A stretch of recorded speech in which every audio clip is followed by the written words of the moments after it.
BSNL landline బిల్లుని net banking ఉపయోగించి ఆన్లైన్లో ఎలా పే చేయవచ్చు అనే విషయాన్ని ఈరోజు తెలుసుకుందాం.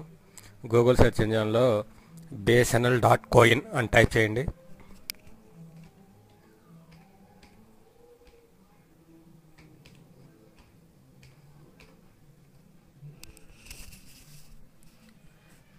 ఇక్కడ BSNL.coin వెబ్సైట్ని సెలెక్ట్ చేయండి.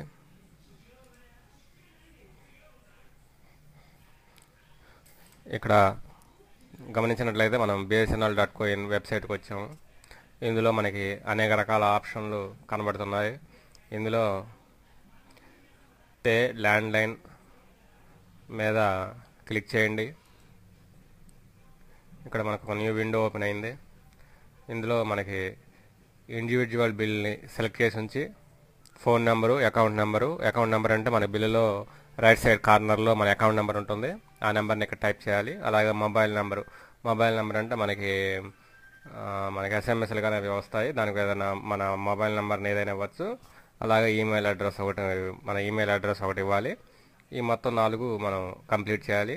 And phone number compulsory, account number compulsory, mobile number, email address అనేది మాత్రం ఆప్షనల్గా ఉంటాయి.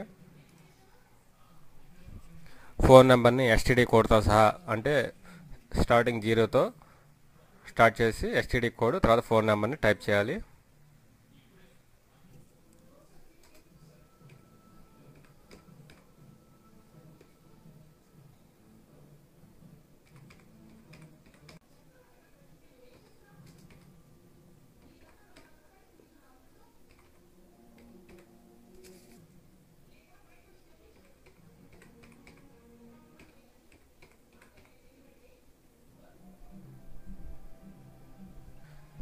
ఇక్కడ మన వివరాలు పూర్తి చేసిన తర్వాత సబ్మిట్ బటన్ మీద క్లిక్ చేయాలి. ఇక్కడ ఫోన్ నెంబర్కి STD కోడ్ కానీ ఫోన్ నెంబర్కి మధ్యలో చిన్న డాష్ సింబల్ని టైప్ చేయాలి. ఇక్కడ గమనించినట్లయితే మన పేరు, మన అకౌంట్ నెంబరు, మన ఫోన్ బిల్లు, ఈ మంత్ ఫోన్ బిల్ ఎంత, మన అకౌంట్ నెంబరు, మన ఫోన్ బిల్ యొక్క వివరాలన్నీ ఇక్కడ మనకి ఈ విండోలో మనం చూడవచ్చు. అలాగే తర్వాత పేమెంట్ ఆప్షన్లో క్రెడిట్ కార్డ్, డెబిట్ కార్డులో ఇంటర్నెట్ బ్యాంకింగ్ అనేది ఆప్షన్లు ఉన్నాయి. అలాగే తర్వాత ట్రస్ట్ క్యాష్ కార్డ్ అనేది ఆప్షన్లు ఉన్నాయి. మనం నెట్ బ్యాంకింగ్ ఉపయోగిస్తున్నాం కాబట్టి ఇక్కడ మనం ఇంటర్నెట్ బ్యాంకింగ్ సెలెక్ట్ చేయాలి. ఇక్కడ మనకి కొన్ని మెసేజ్లు వస్తాయి. ఆ ట్రాన్సాక్షన్కి సంబంధించిన వివరాలు, వాటిని మనం ఓకే చేయండి. తర్వాత వచ్చిన విండోలో మనకి ఫోన్ నెంబరు, తర్వాత బిల్ ఎంత అనేది 2 ఆప్షన్లు వచ్చినాయి. తర్వాత పేమెంట్ మోడ్, ఎలా పే చేయాలనుకుంటున్నారు అనేది ఆప్షన్ వచ్చింది. ఇందులో మనకి ఇంటర్నెట్ బ్యాంకింగ్ సెలెక్ట్ చేయండి. నేను నెట్ బ్యాంకింగ్ ద్వారా పే చేస్తున్నాను కాబట్టి ఇంటర్నెట్ బ్యాంకింగ్ సెలెక్ట్ చేస్తున్నాను. అలా కాకుండా డెబిట్ కార్డులు కూడా ఉపయోగించి పే చేయవచ్చు.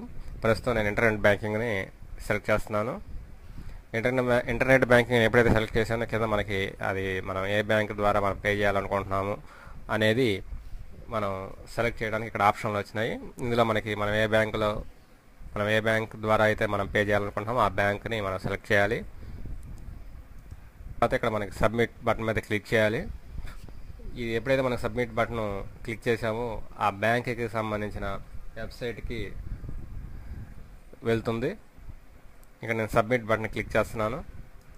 ఇక్కడ గమనించినట్లయితే బ్యాంకుకి సంబంధించిన, నెట్ బ్యాంకింగ్కి సంబంధించిన పేజీ ఓపెన్ అవ్వడం గమనించవచ్చు. ఇందులో మనకి మామూలుగా నెట్ బ్యాంకింగ్లో మన యూజర్ నేమ్, పాస్వర్డ్ ఉంటాయి.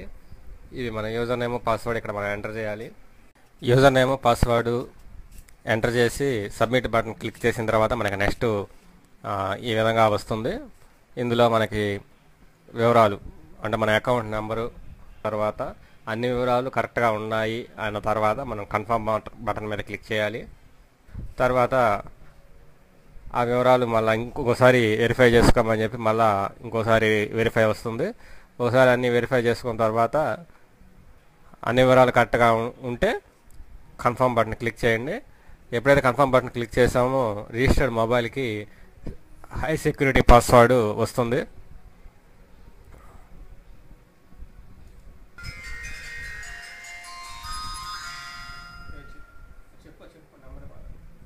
ఇక్కడ ఎంటర్ హై సెక్యూరిటీ పాస్వర్డ్ని అనే రావడం గమనించవచ్చు. ఇక్కడ మనకి మొబైల్లో వచ్చిన హై సెక్యూరిటీ పాస్వర్డ్ని మనం ఇక్కడ ఎంటర్ చేయాలి. ఇక్కడ పాస్వర్డ్ని ఎంటర్ చేసిన తర్వాత కన్ఫర్మ్ బటన్ మీద క్లిక్ చేయాలి. దీంతో మనం బిల్లు కడతాం అనేది పూర్తి అయిపోయినట్టే. ఈ కన్ఫర్మ్ బటన్ క్లిక్ చేసిన తర్వాత మనకి విండోస్ చేంజ్ అవుతూ ఆ ట్రాన్సాక్షన్ పూర్తి కావడానికి ఒక 10 సెకండ్స్ టైం పడుతుంది. అది పూర్తయిపోయి బిల్లు వచ్చిందాక ఎటువంటి బటన్ల మీద క్లిక్ చేయకుండా అలాగే వదిలేయండి, ఎక్కడా క్లిక్ చేయవద్దు.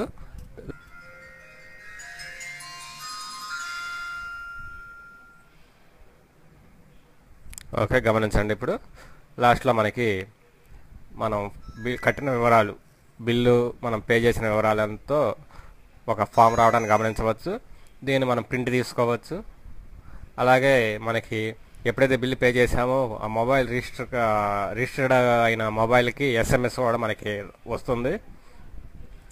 నెట్ బ్యాంకింగ్ తీసుకున్నప్పుడు కంపల్సరీగా బ్యాంకులో SM అలర్ట్స్ని తీసుకుంటే మంచిది. ఆ మొబైల్ కూడా రిజిస్టర్ చేయించుకుంటే ఈ మెసేజ్లన్నీ కంపల్సరీగా సెక్యూరిటీ పాస్వర్డ్ కానీ అవన్నీ ఆ మొబైల్కి వస్తాయి.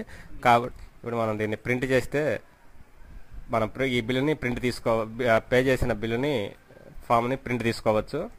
ఇక్కడ మనం పేమెంట్ రిసిప్ట్ని గమనించవచ్చు.